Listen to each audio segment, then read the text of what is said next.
monde. Oh, c'est toi, Jésus, la lumière du monde. C'est toi, Jésus, qui m'a aimé. Oh, c'est toi, Jésus, qui m'a aimé. C'est toi, Jésus, qui mourut pour moi. Oh, c'est toi, Jésus, qui mourut pour moi. Je l'aime, oh, parce qu'il m'aime. Car c'est lui qui m'a aimé le premier. Je l'aime, oh, parce qu'il m'aime. Car c'est lui qui m'a aimé le premier. Je l'aime, oh, parce qu'il m'aime. Car c'est lui qui m'a aimé le premier. C'est toi, Jésus, la lumière du monde. Oh, c'est toi, Jésus, la lumière du monde. C'est toi, Jésus, mon rédempteur. Oh, c'est toi, Jésus, mon rédempteur. C'est toi, Jésus, ma protection. C'est toi, Jésus, ma protection. Je l'aime, oh, parce qu'il m'aime. Car c'est lui qui m'a aimé le premier. Je l'aime, oh, parce qu'il m'aime. Car c'est lui qui m'a aimé le premier. Si toi, Jésus, mon rédempteur. Oh, c'est toi, Jésus, mon rédempteur. Oh, c'est toi, Jésus, le vrai chemin. C'est toi, Jésus, le vrai chemin. Je l'aime, oh, je l'aime, oh, parce qu'il m'aime. Car c'est lui qui m'a aimé le premier. Je l'aime tant, je l'aime, oh, parce qu'il m'aime. Car c'est lui qui m'a aimé le premier. Je l'aime, oh, je l'aime, oh, parce qu'il m'aime. Car c'est lui qui m'a aimé le premier. Je l'aime, Je l'aime, oh, parce qu'il m'aime. Car c'est lui qui m'a aimé le premier. je Je l'aime, oh, parce qu'il m'aime. Car c'est lui qui m'a aimé le premier. Voilà, bonjour, bonsoir, chers internautes. Bienvenue dans le cadre de votre émission phare. Cette émission qui a pour but de vous enseigner la parole de Dieu.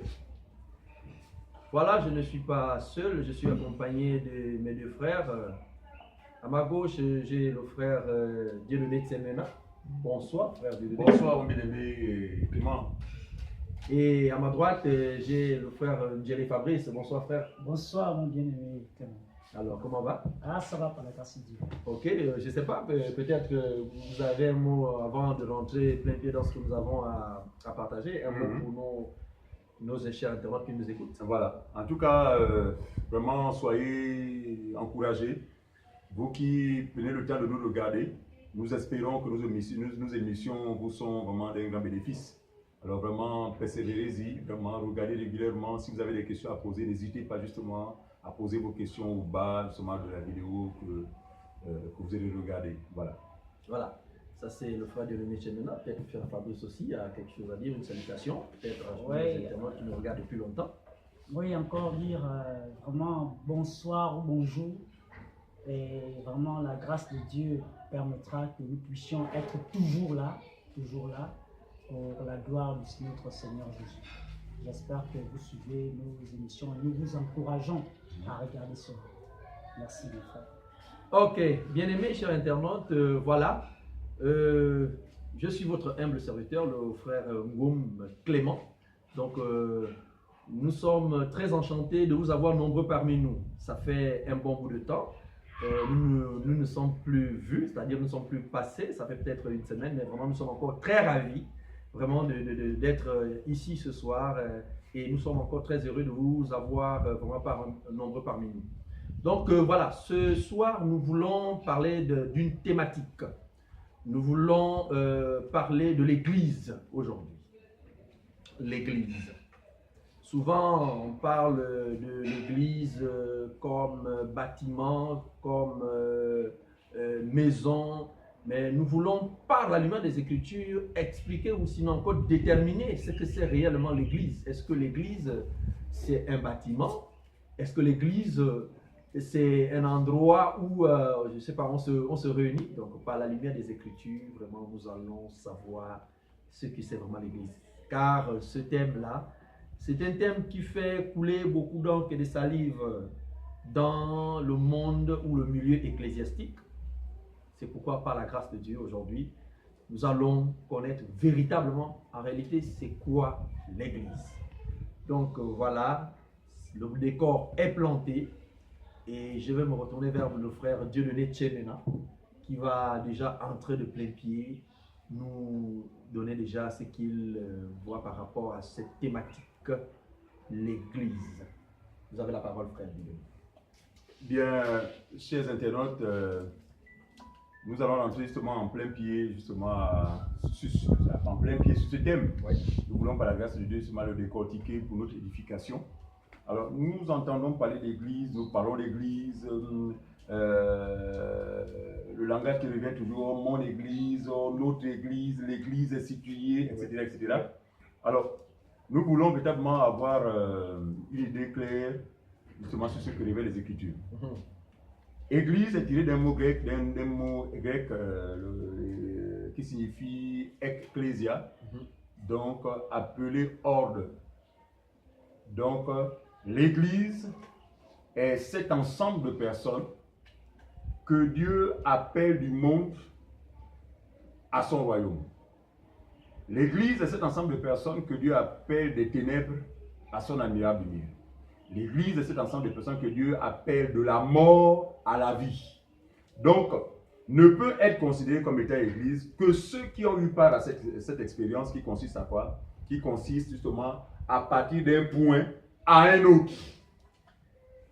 C'est-à-dire que même si aujourd'hui vous faites appeler église, ou vous croyez fréquenter une église, aussi longtemps que vous n'avez été jamais appelé par Dieu, c'est-à-dire, vous n'avez jamais été délivré de la puissance de Satan à celle de Dieu. En fait, vous n'êtes pas église.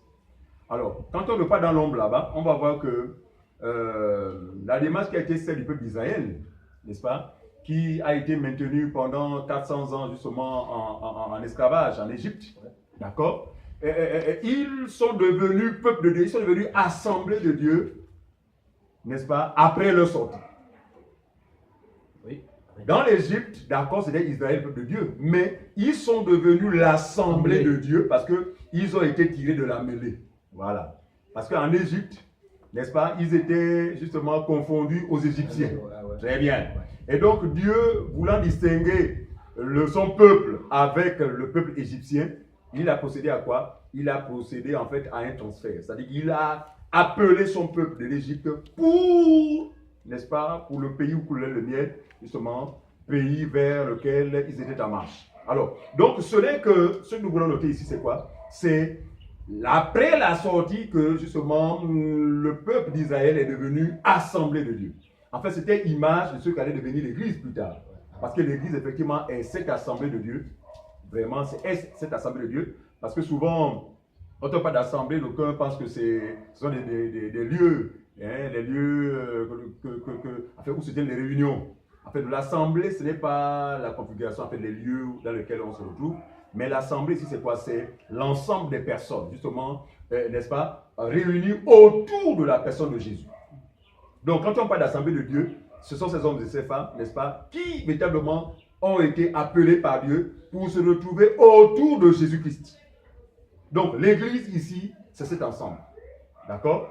Et j'aimerais qu'on lise Matthieu chapitre 16. Verset 13. Voilà, à partir du verset 13 jusqu'au verset 20. Je vais lire la parole de Dieu dans l'Évangile selon Matthieu, dans son chapitre 16, verset 13. Jésus étant arrivé dans le territoire de Césarée de Philippe, demanda à ses disciples, qui dit-on que je suis, moi, le Fils de l'homme? Très bien. Ici, Jésus pose la question à ses disciples, qui certainement allaient de quartier en quartier, qui certainement, n'est-ce pas, maîtrisaient mieux, n'est-ce pas, les quartiers que la personne du Seigneur Jésus-Christ. Vous savez que Jésus a été discret dans sa vie terrestre, d'accord? Alors, donc les disciples étaient mieux placés pour savoir exactement, avec exactitude, ce que pensaient les gens de sa personne. Alors la question va être posée aux disciples, que disent les hommes de moi? Réponse, mon frère. Verset 14, Verset ils 14. répondirent, les uns disent que tu es Jean-Baptiste, les autres Élie, les autres Jérémie ou l'un des prophètes. Très bien. Ici, ce sont les différentes justement versions ou encore les différentes appréciations ou les différentes conceptions, n'est-ce pas, que plusieurs personnes pouvaient avoir ou avaient, n'est-ce pas, autour de la personne de Jésus. Oui. Donc, une seule personne a suscité, n'est-ce pas, un ensemble d'interprétations. D'aucuns pensent que tu es Élie, d'autres Jean-Baptiste, d'autres tu es le prophète, etc. D'accord? Donc, une diversité d'opinions autour d'une seule personne. D'accord? Comme aujourd'hui. On parle de Jésus, mais chacun a son opinion. De Jésus. Or, en réalité, l'Église véritable doit avoir une seule et unique opinion vis-à-vis de la personne du Seigneur Jésus-Christ. On va le voir tout à l'heure. Ah ouais. D'accord? Donc, ce qu'on nous pourrait noter, c'est que la question est posée aux disciples au sujet de ce que pensaient, n'est-ce pas, les habitants ou encore les gens de l'extérieur vis-à-vis de sa personne. Mais le Seigneur Jésus va prendre la même question, n'est-ce pas, mais cette fois la poser à ses disciples, n'est-ce pas, et savoir exactement ce que ses disciples pensaient de lui. On y va. Verset 15, Verset 15. de Matthieu chapitre 13. Et vous, leur dit-il, vous mes disciples, qui dites-vous que je suis? Voyez-vous, une question est posée. Vous marchez avec moi depuis un certain temps. Vous me connaissez. Nous dormons ensemble. Nous faisons des choses ensemble. Mais je voudrais savoir exactement ce que vous pensez de moi. Qui dites-vous que je suis? Regardez, quand cette question a été posée chez internautes, je suis sûr que chaque disciple a posé sa main sur la tête, n'est-ce pas, pour chercher à réfléchir, parce qu'il fallait là donner une réponse, n'est-ce pas, qui pouvait satisfaire le maître. Et là, ça cogite. Parce qu'il fallait que leur pensée ou leur réponse soit contraire, soit différente de l'opinion extérieure. Parce qu'eux, ils sont de la maison. Donc, il fallait une réponse juste. Mais je vous assure, malgré leur réflexion, aucun n'est parvenu à donner avec exactitude. Il a fallu que Dieu se déploie. Parce que la question qui avait été posée par Jésus était une question déterminante. Parce que c'est à ce moment précis que Dieu voulait en fait éclairer les disciples. Donc les gens de la maison. C'est pour nous disons que lorsqu'il est avantageux d'être de la maison, parce que quand on est de la maison, frère, tout est clair. En fait, nous ne tâtonnons plus. Voilà. Nous avons la réalité, n'est-ce pas? Nous connaissons celui que nous adorons. Voilà. Alors, la question, quelle est la réponse? La Bible dit. Et vous, leur dit-il, qui dites-vous que je suis? Que dites-vous que je suis? Verset 7, Simon-Pierre répondit, il répondit, tu es le Christ. Le Fils du Dieu vivant. Frère, quand Simon parle comme ça, on a l'impression que c'est vraiment, non, Simon a de la connaissance. En fait, c'est quelqu'un qui pouvait, vraiment, il est fort. Mais ce que tous ne savaient pas, seul Jésus le savait, non, la déclaration de Simon ne venait pas de lui-même, mais c'était une révélation que Dieu a bien voulu accorder dans sa miséricorde et dans sa grâce accordée à Simon-Pierre, qui va dire ceci: tu es le Christ, le Fils du Dieu vivant. Je vous assure, le cœur de Jésus va se retrouver rempli de joie de savoir que une vérité, n'est-ce pas, le concernant a été révélée. Nous voulons noter qu'entre-temps, les disciples de Jésus ont marché avec lui, mais sans le connaître. Non, c'est choquant, mais nous pouvons, n'est-ce pas, oser vous le dire. Ils ont marché avec Jésus. Ils ont fait des choses avec Jésus, mais sans le connaître. Comme aujourd'hui, beaucoup de personnes disent Jésus, Jésus, mais ne le connaissent pas.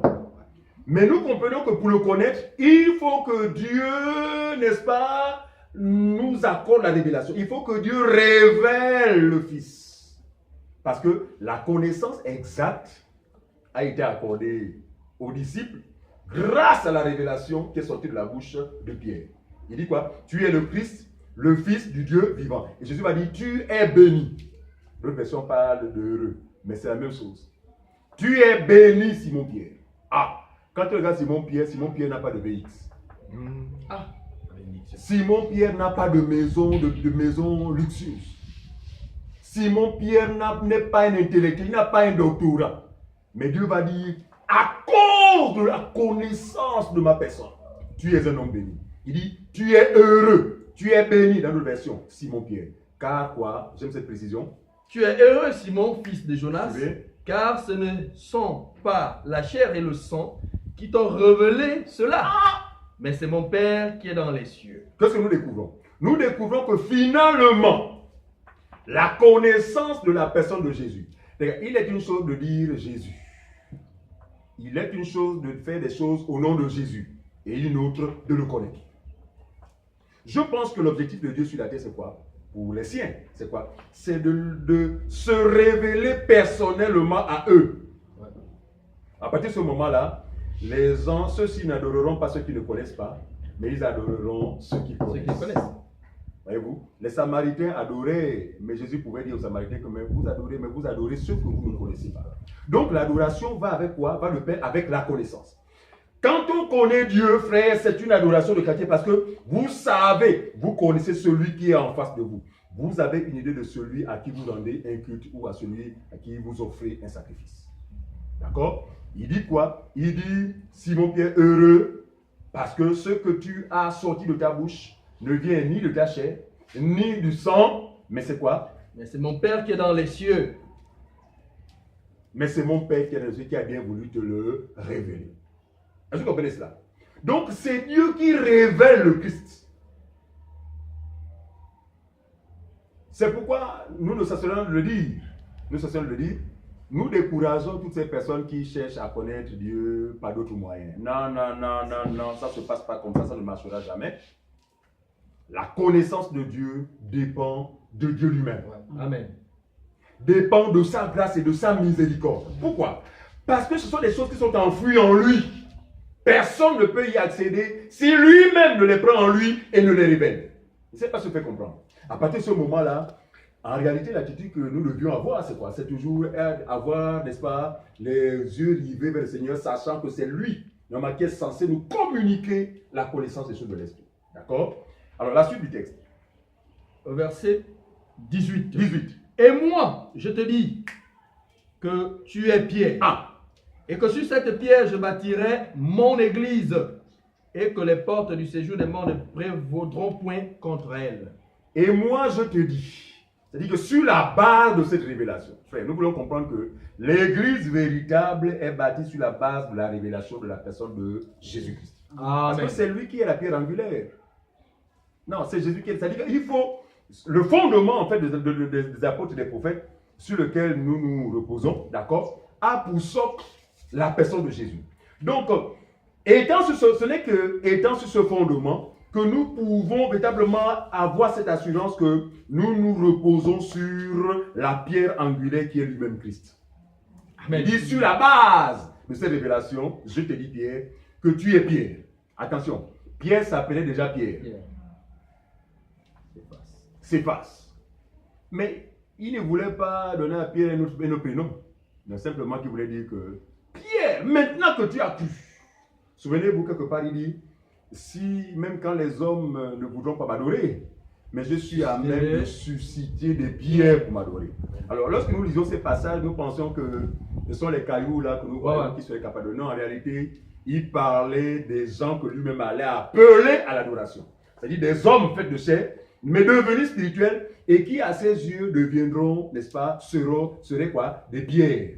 Mais cette fois, des pierres vivantes. Il dit Pierre, maintenant tu es devenu un caillou, donc une pierre. Et sur cette pierre, donc je te prends et je te pose sur la pierre, donc le gros rocher, le rocher des siècles. Donc tu t'appuies désormais sur moi, parce que sur le rocher, donc toi devenu une pierre, posé sur moi qui est le rocher.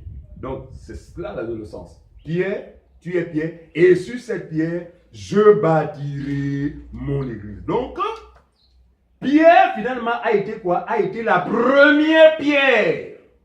Être posé. Comme on le voit naturellement lorsque le président de la République justement va inaugurer, il pose la première pierre. La première pierre.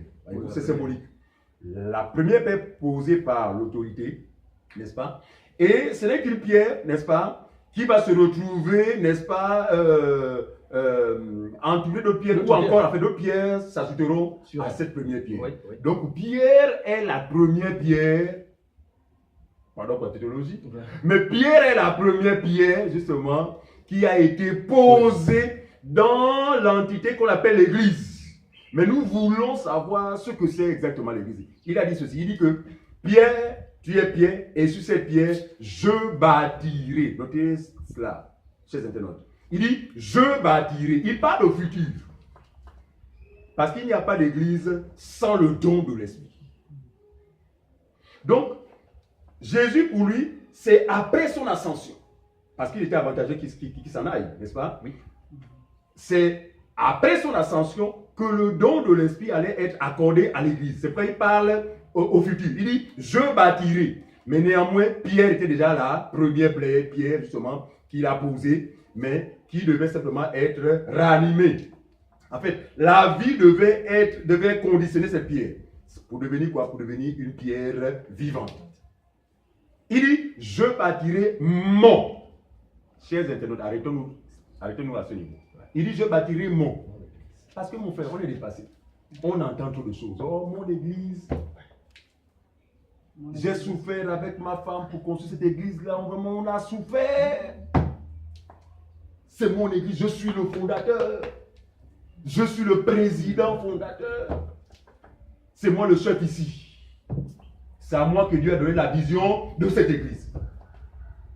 Je suis le porteur de Christ. Donc, on entend tellement de choses, frères et sœurs, mais qui sont quand même en désaccord avec la parole. C'est pourquoi nous évitons, chers internautes, vraiment de placer votre foi dans ce que dit la parole que dans ce que disent les hommes. Non, l'homme est faux. Voilà, l'homme est faux. Jésus l'a dit, il dit malheur, enfin, Dieu le dit, il dit que malheur à l'homme qui se confie en l'homme. Donc, ce qui est digne de confiance, c'est quoi? C'est la parole de Dieu. Ici, la parole dit que Jésus dit mon église. Ah, donc l'église véritable appartient non seulement à Jésus, mais il en est le fondateur. Donc, chers internautes, si ce que vous considérez comme étant église, mais qui ne l'est pas, est sous-entendu, fondé par un monsieur, un bishop, un archibishop, un évangéliste, ou je ne sais pas moi, un docteur en griffe, sachez que vous êtes séduits. Vous êtes grandement dans l'erreur. Pourquoi? Nous l'affirmons à la lumière de la déclaration de notre Seigneur, parce qu'il dit que Pierre, sur cette pierre, je bâtirai quoi? Mon église. Donc l'église appartient à qui? À Jésus. Très bien. Maintenant, il faut faire la différence qu'il y a entre la conception de l'église que le commun des humains ont et la conception ou encore ce que c'est l'église selon la parole. Selon la parole, l'église est l'ensemble de pierres vivantes. Donc ce sont des humains, n'est-ce pas? Des ex-bandits, en un mot, des ex-pécheurs, mais que Dieu dans sa miséricorde, n'est-ce pas, a appelé, n'est-ce pas, à la vie. Amen. N'est-ce pas? Et a fait des pierres vivantes. Donc l'église, finalement, ce sont les humains. Ce n'est pas les lieux de réunion, comme on peut le voir avec des panneaux, oh, église ceci, église cela, église la grande puissance, église le doigt de Dieu. Frère, des noms qui visent quoi? La séduction. Parce qu'à travers une telle dénomination, l'église le doigt de Dieu, celui qui est désemparé verra en ce bâtiment, je dis bien en ce bâtiment, la solution au détriment de celui-là même qui est Jésus, qui est la solution du monde. Voyez-vous? Donc, voyez-vous, Satan a séduit les gens, n'est-ce pas? Je vous assure, sur ce point-là, c'est pourquoi nous rendons grâce à Dieu de ce média, n'est-ce pas? De cette chaîne Phare TV, parce que nous pensons que ce nom n'a pas été choisi par hasard, n'est-ce pas? Ce nom qui n'est pas une dénomination, il faut le signaler, oui. Mais simplement que à travers la nature, nous pouvons tirer des leçons. Oui. Effectivement, le phare joue un grand rôle. Ouais. Allez poser cette question à un marin, il vous dira comment faire naviguer pendant la nuit sans ses repères. Le phare, c'est difficile pour nous. Voyez-vous? Donc le phare a pour rôle de quoi? a pour option de quoi? D'éclairer. Et nous pensons que les Écritures sans l'éclairage, c'est la confusion. Les Écritures, l'éclairage, c'est frère. L'éclairage, c'est la révélation. Donc, disons, l'explication donnée par l'Esprit. Quelqu'un peut avoir les Écritures, mais pour preuve, ceux qui appellent l'Église leur bâtiment, mais ils ont les Écritures. Mais ce qui leur manque, c'est le phare. Ils n'ont pas le phare. L'explication. Très bien l'explication. C'est pourquoi nous voulons profiter justement de cette chaîne pour vous apporter le maximum d'informations. Il dit, je bâtirai mon Église. Suivez la suite. Et moi, je te dis que tu es Pierre, Oui. et que sur cette pierre, je bâtirai mon église. Mon Église. Et que les portes du séjour des morts ne prévaudront point contre elle. Et les portes du séjour des morts, c'est-à-dire que Satan dans toute sa puissance, les ténèbres dans toute leur puissance, ne pourront rien contre cette entité. Frère, nous sommes étonnés de savoir aujourd'hui que les gens se réclament d'être de l'Église, mais ils sont toujours poursuivis par des démons. Ils sont toujours dans une crainte, dans une peur permanente, n'est-ce pas? Des démons. On voit un cafard, le feu. Un lézard surgit de quelque part, le feu, le diable, le diable. Ah, il ne s'agit pas de l'Église véritable. Parce que Jésus dit, les portes de l'enfer. C'est-à-dire que Satan, dans toute sa puissance, ne peut faire face à cette entité. Parce qu'on va découvrir avec le temps, parce que je donne la parole à mes frères, que cette entité n'est rien d'autre que la personne de Jésus-Christ. Je voudrais m'arrêter là et donner la parole à mes chers bien-aimés. Et voilà. Ok, merci frère Delaunay pour déjà cette approche. Donc, bien-aimés dans le Seigneur, pour vous qui nous prenez en cours, nous parlons ce soir de l'Église et l'Église véritable. Parce qu'aujourd'hui, vraiment, nous assistons avec beaucoup de regrets à ce que nous pouvons voir là. Des bâtiments que les gens aujourd'hui appellent église. Comme pouvait le dire déjà mon frère, l'église, ce n'est pas un bâtiment ou le lieu là où on se retrouve pour des réunions, mais l'église, c'est l'ensemble des personnes. Donc, c'est l'assemblée. Autrefois, quand Israël était en captivité en Égypte, il n'était pas appelé enfant à l'assemblée des enfants d'Israël. C'est lorsqu'ils sont sortis, quand Dieu les a enlevés de l'Égypte pour la marche au désert en allant vers la terre promise. C'est à partir de ce moment qu'ils ont été appelés l'assemblée, n'est-ce pas, des enfants d'Israël. Assemblée. Donc l'église, sont des gens qui ont cru. Donc on ne peut pas parler église si on n'a pas cru. Pourquoi? Parce que la Bible dit que c'est Dieu qui appelle un homme d'une terre lointaine.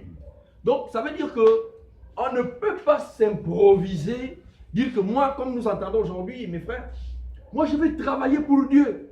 Moi je vais servir Dieu. Moi j'ai envie de faire ceci pour Dieu. Oui, frère, tu as peut-être des bonnes motivations. Parce que, excusez-moi, les motivations ne sont pas mauvaises. Mais le problème c'est que vous le faites sans, n'est-ce pas, la connaissance.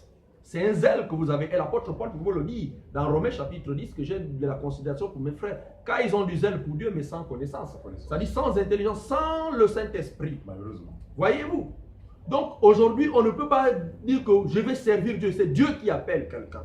Quelqu'un qui s'improvise serviteur de Dieu, mais il va se retrouver finalement comme Uza. Uza avait des très bonnes motivations, bien aimé dans le Seigneur. Mais il a voulu, n'est-ce pas, sauver, sinon attraper l'arche qui était en train de pencher parce que les bœufs faisaient pencher l'arche. Il a bondi, il a récupéré l'arche. Aux yeux des hommes naturels, c'était bien, il a fait une bonne œuvre. Mais sauf que sur place, Dieu lui a frappé le mort. Parce que normalement, on n'aide pas Dieu. C'est Dieu lui-même qui appelle. Et quand Dieu t'a déjà appelé, tout de suite, il te révèle sa parole. Il te révèle sa parole. Quand il te révèle sa parole, bien aimé dans le Seigneur, c'est à partir de ce moment, lorsque la parole de Dieu te révèle comme le fut le cas de Pierre, c'est à partir de ce moment que la vie de Pierre a commencé à prendre une autre tournure. Donc l'église, ce n'est pas un bâtiment, mais l'église, c'est d'abord cette personne-là d'abord qui a cru premièrement à la grande pierre, c'est-à-dire au roc, au rocher des âges, c'est-à-dire à Christ. C'est ça l'église véritable. Cette personne qui a cru à la pierre qui est Jésus-Christ, c'est à partir de ce moment qu'on peut commencer à parler d'église en ce moment. Souvenez-vous dans Genèse chapitre 28, à partir du verset 10, nous allons le lire. Genèse chapitre 28, à partir du verset 10. Voilà, je vais lire pour gagner en temps. La Bible nous dit ceci. Jacob partit de Beer-Sheba et s'en alla à Charan. Il arriva dans un lieu où il passa la nuit, car le soleil était couché, et il prit une pierre dont il fit le chevet, et il se coucha dans ce lieu-là. Il eut un songe, et voici une échelle était appuyée sur la terre, et son sommet touchait le ciel. Et voici les anges de Dieu montaient et descendaient par cette échelle.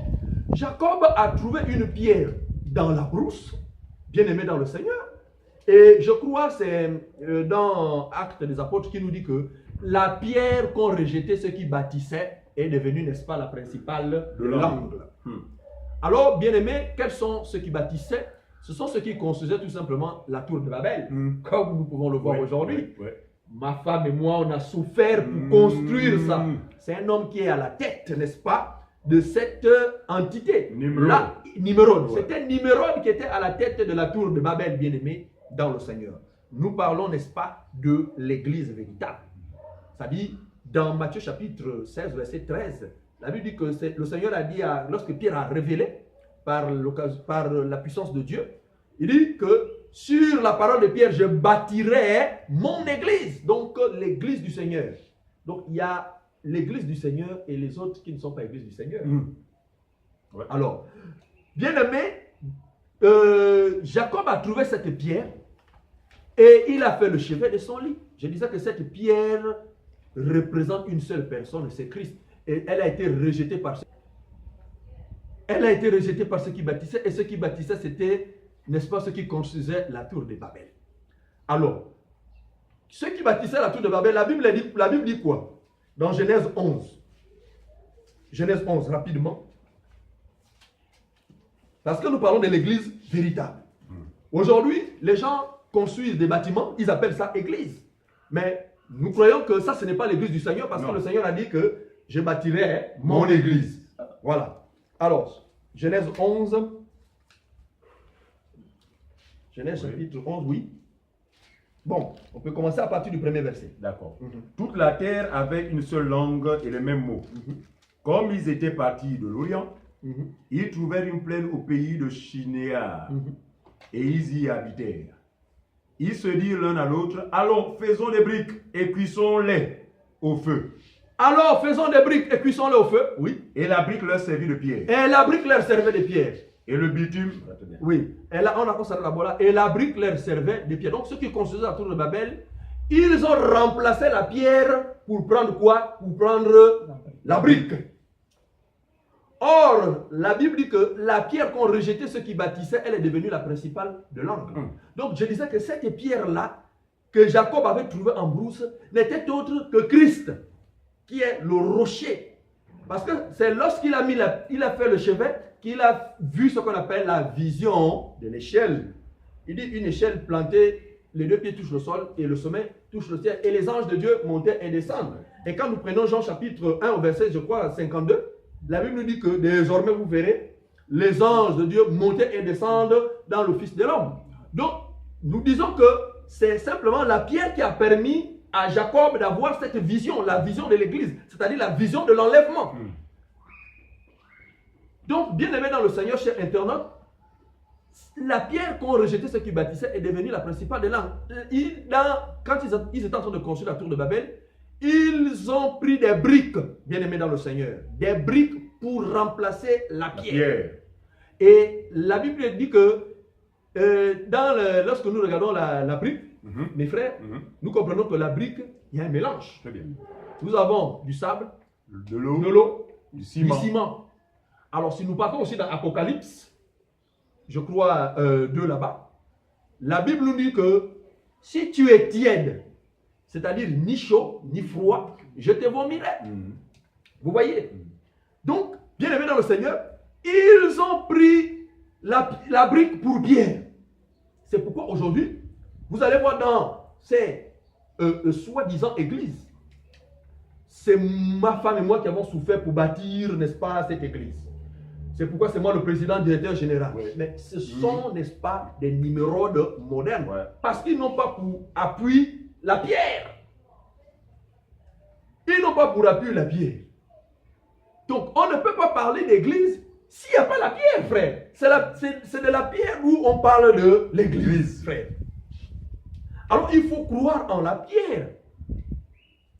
Donc, tous ceux qui n'ont pas, lorsque tu n'as pas encore, n'est-ce pas, cru à Jésus-Christ, à l'œuvre qu'il a accomplie à la croix de Golgotha, bien aimé dans le Seigneur, on ne peut pas déjà t'appeler église. On ne peut pas t'appeler église. Ou on ne peut pas parler d'église pour ces personnes qui n'ont jamais cru à l'œuvre accomplie par Jésus-Christ à la croix de Golgotha. Donc, bien aimé dans le Seigneur, nous parlons de l'église. Aujourd'hui, nous sommes vraiment estomaqués de voir toutes ces personnes qui ils attirent, n'est-ce pas, des foules dans ces bâtiments. Oh, je m'en vais à l'église. Oh, allons-y à l'église. L'église de mon pasteur. L'église de mon père. Voilà, j'ai même, vraiment, je suis tombé même sur d'autres personnes qui disent, non, moi, mon père, l'église, là, c'est l'église de mon père. Bien aimé, quel père. C'est triste. C'est vraiment triste. Vous démontrez par là à suffisance que ça, c'est pas l'église de Jésus. Bien sûr. C'est l'église d'un homme. Bien non. Parce que l'église de Jésus, la Bible dit que l'église de Jésus est bâtie sur la parole révélée, c'est-à-dire sur la parole, sur la pierre. Sur la pierre. Mais si tu ne bâtis pas sur la pierre, frère, c'est que l'église dont tu parles. Nous allons tomber tout de suite dans les dénominations. Voilà. Nous allons tomber dans ces bâtiments. Donc, les bâtiments, bien aimés dans le Seigneur, ne sont pas, c'est pas ce qu'on appelle l'église. Voilà. Non, l'église, c'est l'ensemble des personnes qui ont cru à un maître, qui ont cru, n'est-ce pas, à Jésus-Christ, plus précisément, à Jésus-Christ. C'est ceux-là qu'on appelle église. Ces groupes de personnes qui ont cru à Christ, ce sont eux qu'on appelle l'église. Et non, un bâtiment. Vous savez, c'est pourquoi même beaucoup aujourd'hui disent, oh, je m'en vais à l'église. Oui. Parce que c'est justement le manque de connaissances qui est osé et clair. Il dit, c'est par manque de connaissances que mon peuple est détruit. Parce que si tu as cru, n'est-ce pas, en Christ, en réalité, il fait de toi une pierre. Et s'il fait de toi une pierre, ça veut dire que tu es prêt pour être placé pour l'édifice. C'est-à-dire que pour construire cette église glorieuse. Parce que tu as cru, n'est-ce pas, à Christ. Et comme tu as cru à Christ, maintenant tu deviens une pierre vivante. Donc à partir de ce moment, tu deviens déjà église. Parce que tu vas contribuer, n'est-ce pas, à bâtir à l'édifice de cette église glorieuse. Et non, n'est-ce pas, cette église charnelle, ces bâtiments que nous pouvons voir aujourd'hui transformés, ce sont des commerçants du temple. Ils font du commerce, n'est-ce pas, dans ces soi-disant églises qui ne sont pas des églises. Qui ne sont pas des églises. Ce n'est pas ça l'église du Seigneur. Regardez comment se comportent ces criminels. Ce sont des bandits de grand chemin. C'est des bandits de grand chemin. Ils construisent, n'est-ce pas, des maisons. Et ils n'ont jamais cru, n'est-ce pas, à Jésus-Christ qui est la base de l'adoration. Si aujourd'hui nous adorons, si aujourd'hui nous parlons de Dieu, mais c'est parce que nous avons cru en Christ. Quel homme qui peut parler de Dieu s'il n'a pas cru en Christ, s'il n'a pas reçu la grâce, n'est-ce pas, de Dieu dans sa vie? Bien aimé, pour parler d'église. Donc arrêtez, vous qui vous faites encore tromper par ces soi-disant hommes de Dieu, qui vous disent, oh venez, oh, ça c'est l'église, la mère de Dieu. Ça c'est l'église, la grande puissante, la porte du ciel. Ça c'est l'église. Ça ce sont des noms mystificateurs. Ils sont simplement là pour vous attirer. Parce que la Bible dit que dans les derniers jours, les gens auront la démangeaison d'entendre les paroles agréables. Tellement les gens souffrent. Alors lorsqu'ils vont vous mettre ces thèmes-là, vous allez mourir. Voilà la solution. Avec leur prophétie Sogatra. Avec leur prophétie Sogatra qui ne rate pas. Bien aimé, dans ces soi-disant églises qui ne sont pas églises. L'église véritable du Seigneur est bâtie sur la parole révélée.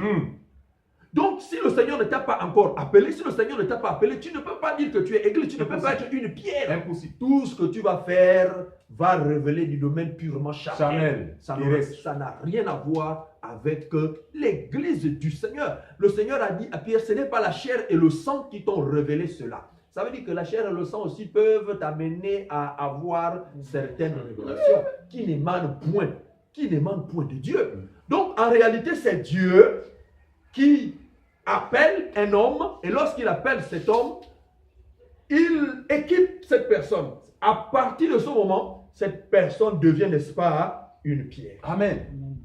Et comme cette personne, c'est une pierre, bien aimée, c'est une pierre qui va être posée comme l'apôtre. Oui. Pierre Oui. a été posée, Posée. la première pierre. Donc il faut que tous ceux qui ont, c'est pourquoi là, dans, je crois, 1 Pierre dit, et vous, comme des pierres, vivantes. vous-même comme des pierres vivantes, ouais, Édifiez-vous édifiez-vous pour former Une maison une spirituelle. maison spirituelle. Un saint sacerdoce. Un saint sacerdoce. Vous voyez que si nous parlons de sainteté, c'est parce que nous avons reçu la sanctification par Jésus-Christ. Amen. C'est pourquoi nous sommes, c'est pourquoi nous parlons d'église. Nous parlons d'église, c'est à cause de Jésus-Christ. Oui. Bien aimé dans le Seigneur. Oui. Donc, voilà un peu, nous parlons de l'église.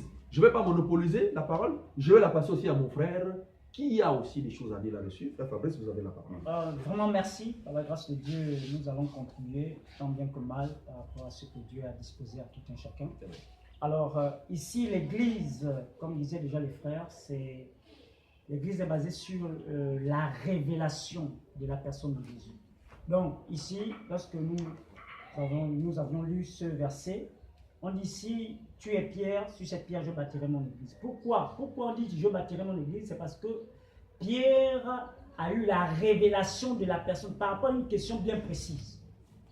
Et par la grâce de Dieu, ça ne relevait pas de Pierre, mais ça relevait de Dieu lui-même qui a bien voulu révéler cela à Pierre. C'est pourquoi nous disons que l'église est bâtie sur la base de la révélation de la personne de Jésus.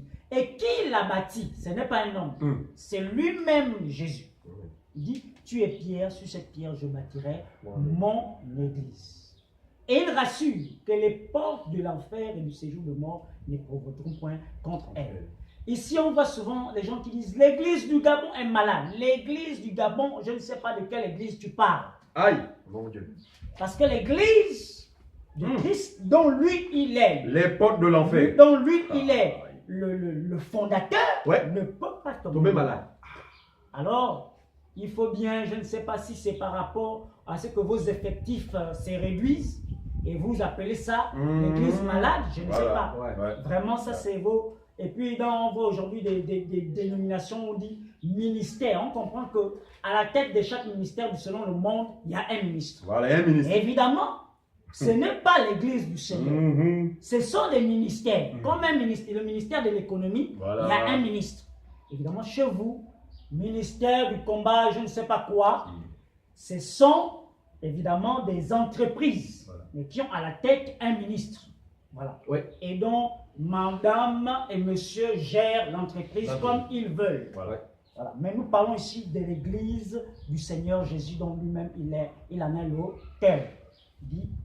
Et je j'essaie de comprendre par rapport à ce que le frère lisait dans le livre de Genèse, comprendre le fait qu'on mélange dans la pierre, parce que la pierre, c'est à l'état brut.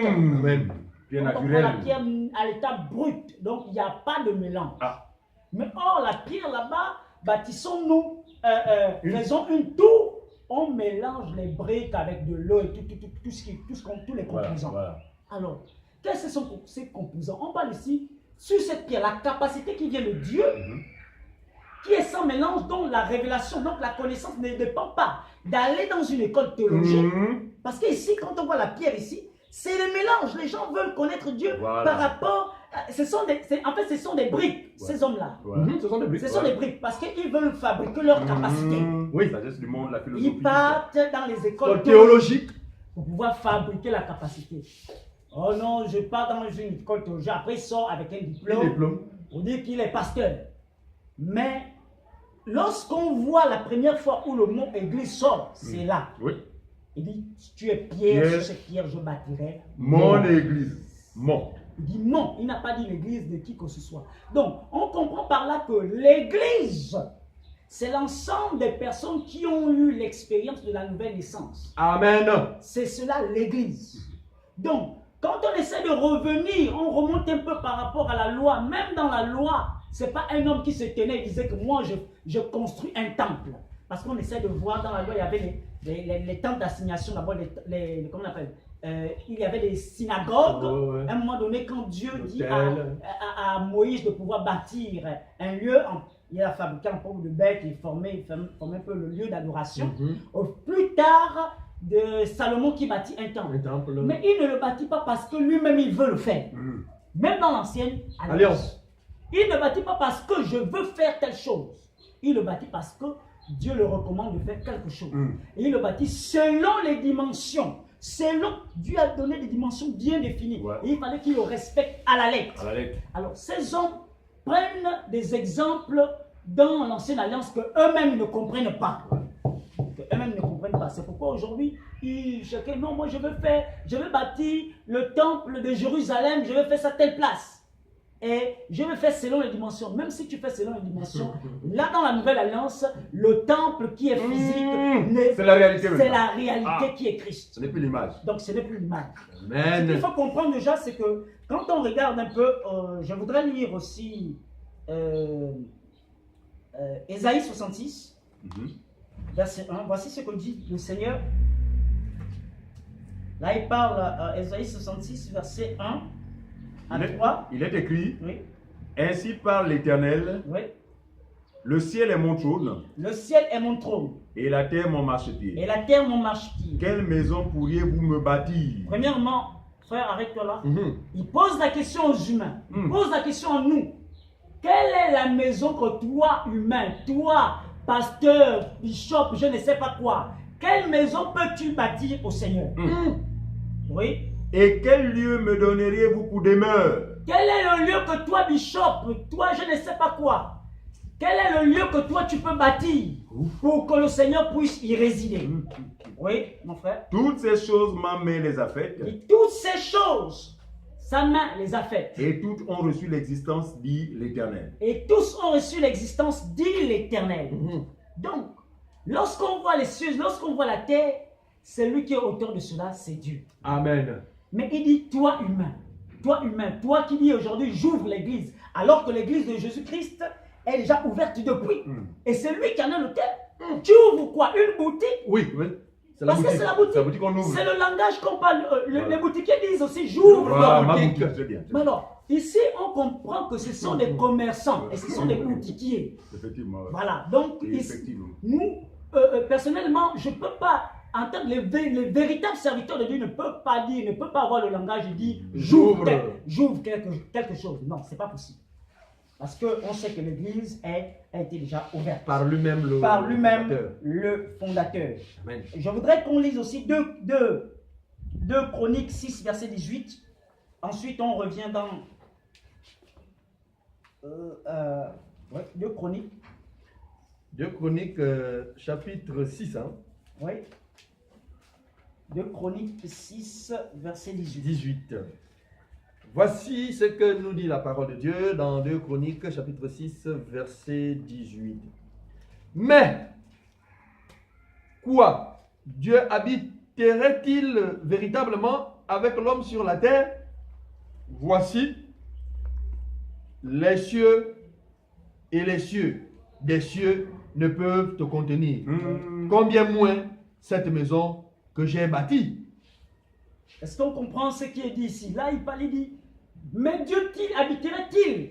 Il dit, même les cieux des cieux ne peuvent le contenir. Alors, est-ce que cette maison, cette infime maison que vous bâtissez, et même il y a des endroits où vous dites que là, c'est le Saint des Saints selon vous, des endroits où il ne faut même pas arriver. Incroyable. Ça n'a rien à voir. Alors aujourd'hui, il y avait bel et bien des maisons physiques dont Salomon a bâti. Mais aujourd'hui, dans la grâce, dans la réalité, parce que ces choses, c'est l'ombre. La Bible déclare que l'ancienne alliance, c'était l'ombre des choses à venir et non l'exacte représentation des choses. Alors, lorsque ce qui était représenté est passé, et si ce qui représentait la vérité, et la vérité est déjà là, est-ce que j'ai besoin de la représentation? Non. J'ai besoin tout simplement de la vérité. De la vérité. Et la vérité, c'est la personne de Jésus. La vérité, c'est la personne de Jésus. Nous disons qu'ici, que celui qui bâtit l'église, c'est Jésus. Amen. Amen. Celui qui bâtit l'église, c'est Jésus. Prenons le livre dans Acte 7, versets 48 à 49.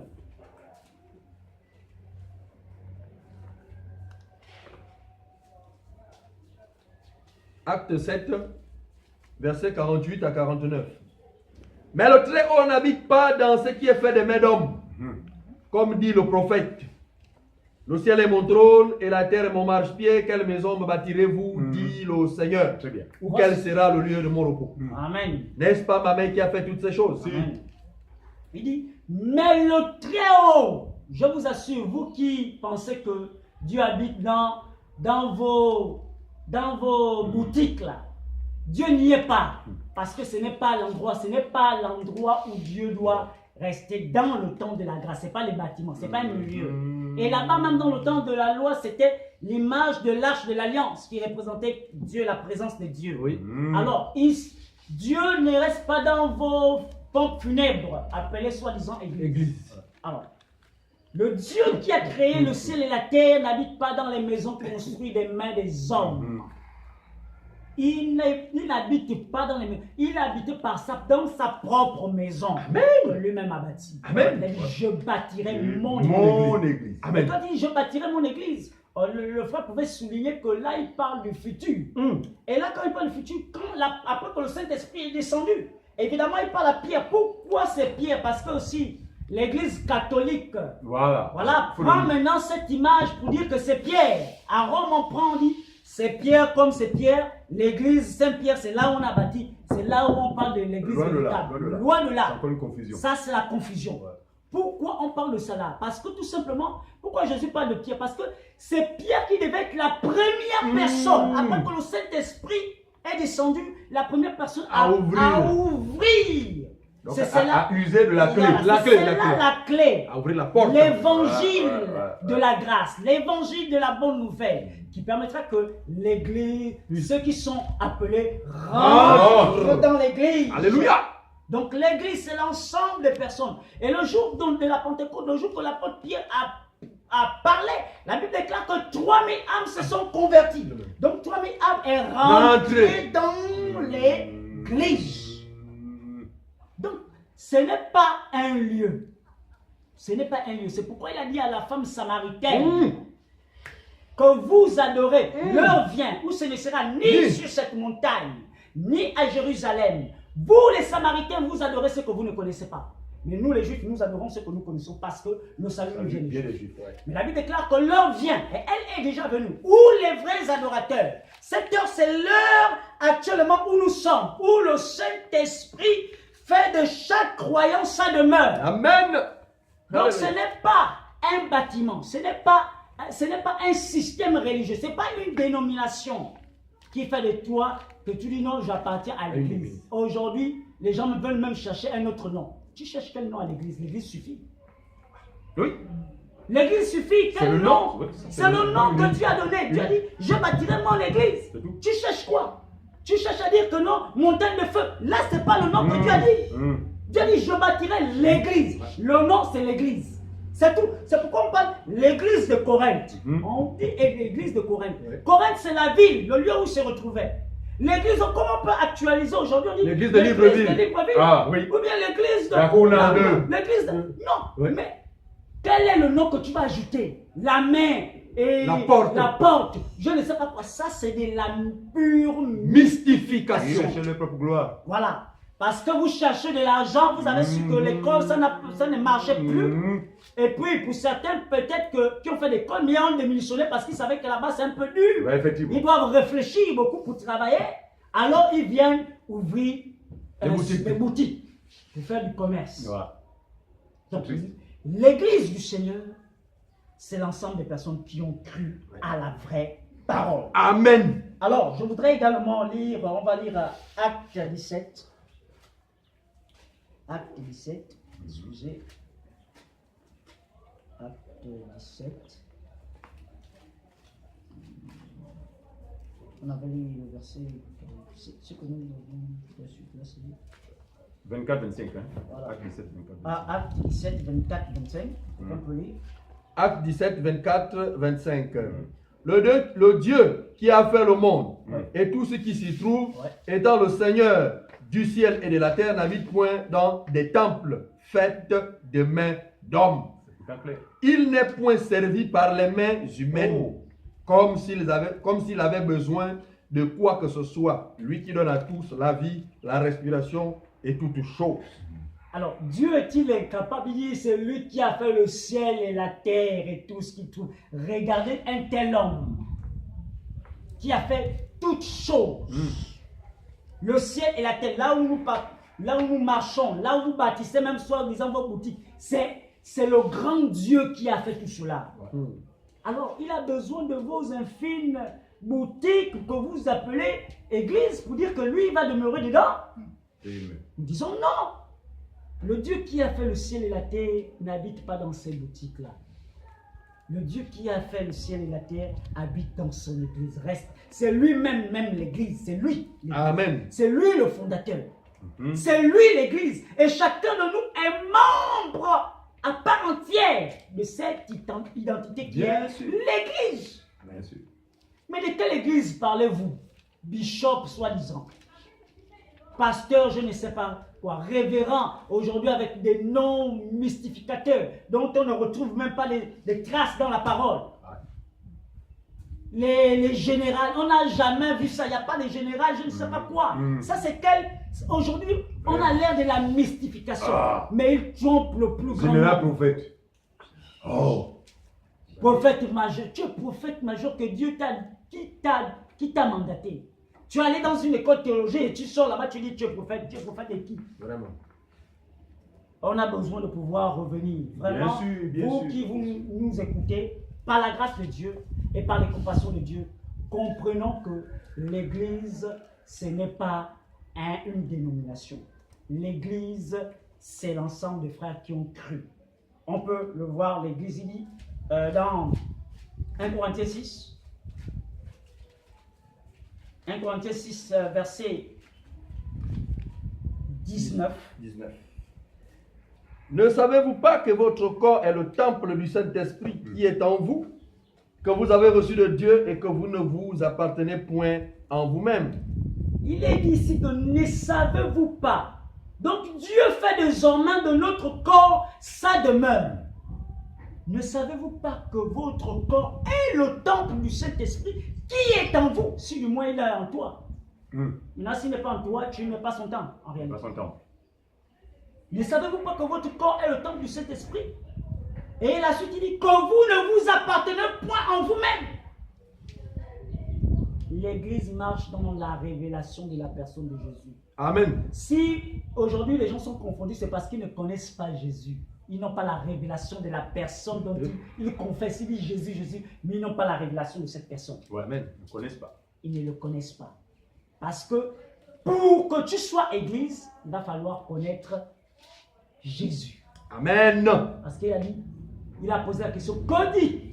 C'était ça, c'était cette question qui était déterminante. Que disent les gens de ma personne? Ils ont dit, oh non, ils sont ici. Maintenant vous, que dites-vous de ma personne? Simon-Pierre répond. Alors, par rapport, est-ce que Simon-Pierre, pour répondre, il est parti faire l'école théologique? Non. Simon-Pierre, pour répondre, il allait après, il avait un diplôme? Non. Ou bien il a pris? Nous disons non. Ce n'est ni le Mais la Bible sang, déclare ni que la ce chair. n'est ni par la chair. Donc ce n'est pas les motivations de la chair. Ce n'est ni par le sang. Ça ne relève pas du sang. Il dit, mais c'est mon Père qui a bien voulu te le révéler. Donc, nous pouvons, je peux m'arrêter un temps soit peu par là. Il y a beaucoup à dire par rapport à cela. Je vais laisser la parole à des frères qui vont également intervenir. Ok. Merci encore, Frère Fabrice, pour cette intervention vraiment qui suscite vraiment même en moi beaucoup de choses. Ouais. Parce que nous pouvons vraiment constater cela, des expressions comme l'église du Gabon est malade. Mon église est située. Soyons vraiment quand même, examinons même quand même la parole. L'église est malade. L'église va tomber. L'église, c'est quelle église qui est malade? Non, il ne faut pas dire l'église est malade. Il faut dire ton entreprise est malade parce que voilà, tu es en train de perdre peut-être les adeptes. Ce n'est pas l'église du Seigneur va tomber malade. Comment il a dit que les portes du séjour des morts ne prévaudront point contre elle. Comment elle peut tomber malade? L'église dans lui-même, il est le sauveur. Ouais, ce genre d'expression que vous entendez toujours. Oh, prions pour l'église du Gabon. L'église du Gabon est malade. Non. Donc vraiment, je passe la parole à mon frère René qui va encore ajouter beaucoup de choses. Oui, frères et sœurs, vraiment, on rend grâce à Dieu pour toutes ces choses vraiment, qui sont révélées par l'Esprit, mais pour le bien de ceux qui nous regardent. Regardez, le Seigneur dit malheur à l'homme qui appelle bien mal, mal bien. Oui. Vous savez, si quelqu'un se dit chrétien et ne soit pas capable de distinguer les deux alliances, donc faire la différence qu'il y a entre les deux alliances qui ont été pourtant distinctes. Une alliance charnelle, celle de Moïse, charnelle, passagère, Oui. terrestre. Ouais. Celle de Jésus, spirituelle et éternelle. Amen. Quand quelqu'un se dit chrétien, n'a pas cette capacité de faire la différence des deux alliances, ce n'est pas étonnant qu'il baptise un bâtiment, n'est-ce pas, du nom d'église. Ouais. Nous parlons de ce qui, je vous assure, de la pensée qui domine dans la pensée, la pensée qui domine dans le commun des mortels. D'où, comme disait mon frère, tu vas où? Ah, je vais à l'église. Ouais. Oh, mais ton église est située où? Mon église est située entre la Gabopri et... Les lieux géographiques. En fait, quand quelqu'un parle comme ça, c'est clair que dans sa tête, l'église, c'est un endroit. Or, le frère Fabrice tout à l'heure justement a apporté la lumière là-dessus, parce que le Dieu, n'est-ce pas, qui pour eux habite ces lieux-là, dit, hein, ta maison peut avoir 9 mètres de haut. Combien de mètres de largeur ou de longueur? Elle ne peut me contenir. Je reviens sur ce passage. Il dit, le ciel est mon trône. En fait, il veut faire comprendre aux hommes que ma tête touche le ciel. Et la terre, mon marchepied. Donc, comme pour montrer sa grandeur, en fait, non. Ah, Seigneur Jésus. Mais il dit, regardez, si c'est le cas, comment voulez-vous qu'un Dieu aussi grand puisse habiter dans des maisons d'à peine combien de mètres de hauteur là? On peut estimer sensiblement 2 mètres. Voilà. 2 mètres. Effectivement, beaucoup de personnes, non, dans la première alliance, Dieu avait parlé à David, construis-moi une maison et tout ça là. Non, d'ailleurs, ça ne s'était pas passé comme ça. C'est David qui, estimant que, en tant que roi, il était masséant pour lui d'habiter, n'est-ce pas, une maison aussi luxueuse et laisser son Dieu dans une tente d'assignation, justement, faite en peau de bête. Et c'est lui qui va prendre cette initiative de construire à Dieu une maison de qualité. Voyez-vous? Mais Dieu va se révéler à David en disant, non, mais écoute, tu n'es pas apte. Je ne te trouve pas digne de construire cette maison parce que tu as le sang entre tes mains. Par contre, ton projet est louable. Mais je souhaiterais que tu le confies à ton fils Salomon. Et donc, c'est Salomon qui, finalement, a construit cette maison glorieuse, frères et sœurs. Le temple de Jérusalem a fait parler de lui. Jamais il y avait une maison aussi glorieuse. En or. Non, d'une renommée mondiale. Voyez-vous? Mais c'était pour la gloire du Seigneur. Mais suivez-moi bien. Même lorsque la tente d'assignation, justement, recommandée à Moïse, n'est-ce pas, avait été mise en place, la Bible dit que la nuée s'arrêtait à l'entrée de la tente. C'est-à-dire que même la tente ne peut pas contenir ce n'est-ce pas? La nuée s'arrêtait à l'entrée de la tente. Donc, l'arche de l'alliance là n'était qu'un symbole, n'est-ce pas, représentant quoi? Enfin, ils ont témoignant de la présence de Dieu à cet endroit.